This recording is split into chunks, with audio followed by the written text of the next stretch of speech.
तालुक्यातल्या छत्रपती शिवाजी महाराजांच्या पुतळ्याच्या दुर्घटना विषयावर होती आणि त्यामध्ये अतिशय झालेली घटना अतिशय दुर्दैवी आहे आणि मनाला अतिशय दुःख देणारी आहे.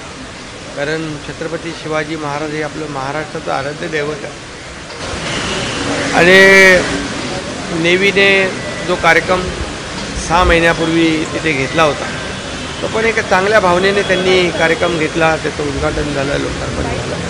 परंतु दुर्दैवाने तो शिवाजी महाराजांचा पुतळा जो आहे तो दुर्घटनाग्रस्त झाला आणि त्यासाठी काल एक महत्त्वाची बैठक आम्ही बोलावली होती आणि त्या बैठकीमध्ये उपमुख्यमंत्री देवेंद्रजी होते, त्याचबरोबर नेव्हीचे अधिकारी, वरिष्ठ अधिकारी होते आणि आपले सर्व अधिकारी होते.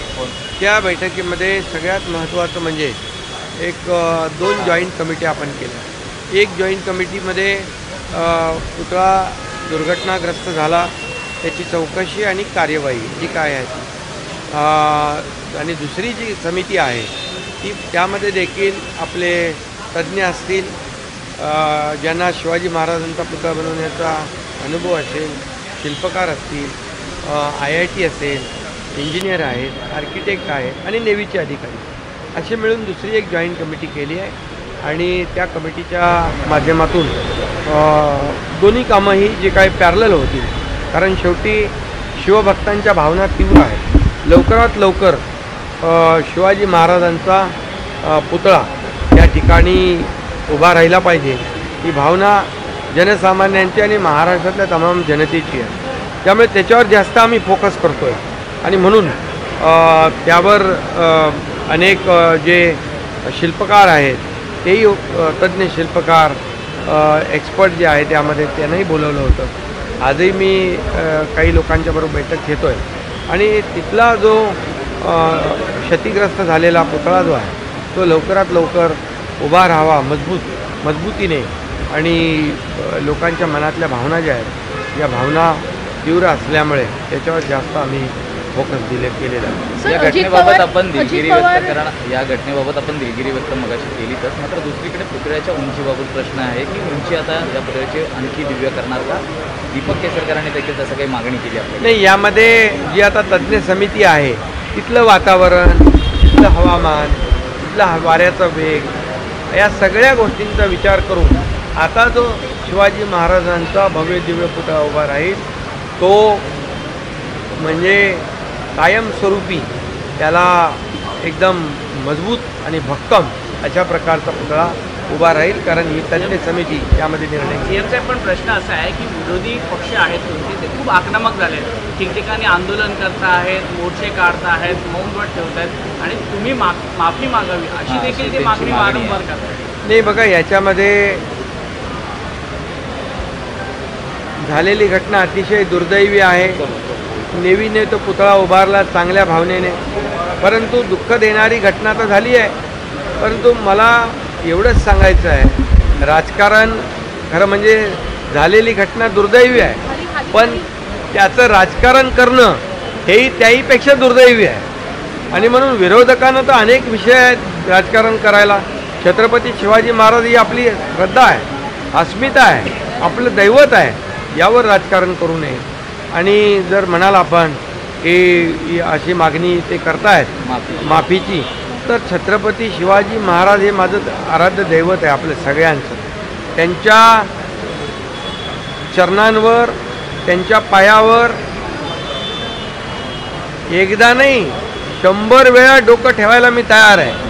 100 वेळा त्यांची माफी मागायला मला कुठल्याही कमीपणाचं नाही वाटणार नाही, कमीपणा नाही. कारण छत्रपती शिवाजी महाराज हे आराध्य दैवत आहे आणि त्यांचा आदर्श घेऊनच, त्यांचा आदर्श ठेवूनच आम्ही राज्याचा कारभार करतो आहे. त्यामुळे मी त्यांच्यासमोर नतमस्तक होतो आणि विरोधकांना देखील सांगतो की छत्रपती शिवाजी महाराजांनी विरोधकांना देखील सुबुद्धी द्यावी आणि हा छत्रपती शिवाजी महाराजांचा रुबाबदार असा पुतळा लवकरात लवकर उभा कसा राहील यासाठी विधायक काय ते तुम्ही या ठिकाणी विरोधकांनी सांगितलं पाहिजे, सहकार्य केलं पाहिजे. पण सर, घटनास्थळी आता प्रत्येक पक्षाचे नेते जाण्याचा एक नवीन ट्रेंड सुरू झालाय की आता प्रत्येक पक्षाचे नेते जे आहेत ते घटनास्थळी जात आहेत आणि सांगतात की याच्यावरती जे आहे दोषी सरकार असं म्हणतात.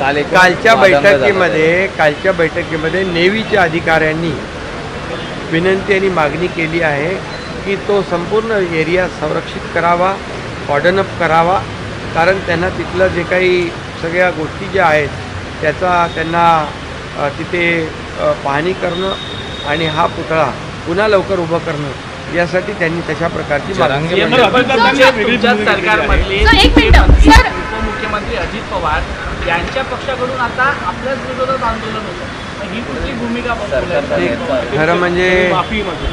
खरं म्हणजे अजितदादांनी देखील जाहीर माफी मागितली लोकांच्या तीव्र भावना लक्षात घेऊन.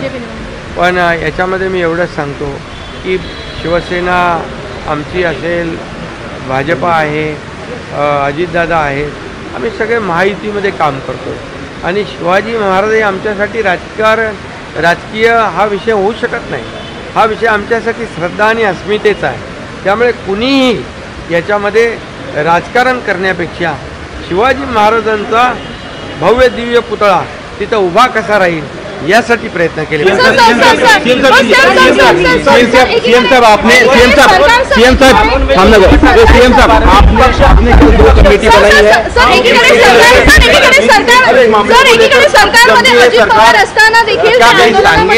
सांगितलं आता की अजितदादा असू दे, एकनाथ शिंदे असू दे, देवेंद्रजी असू दे, आम्ही महायुती म्हणून काम करतोय आणि या शिवाजी महाराजांच्या घटनेमध्ये कुणी राजकारण करू नये. सगळ्यांनी एकमताने शिवाजी महाराजांचा मोठा पुतळा त्या ठिकाणी उभा कसा राहील यासाठी सहकार्य.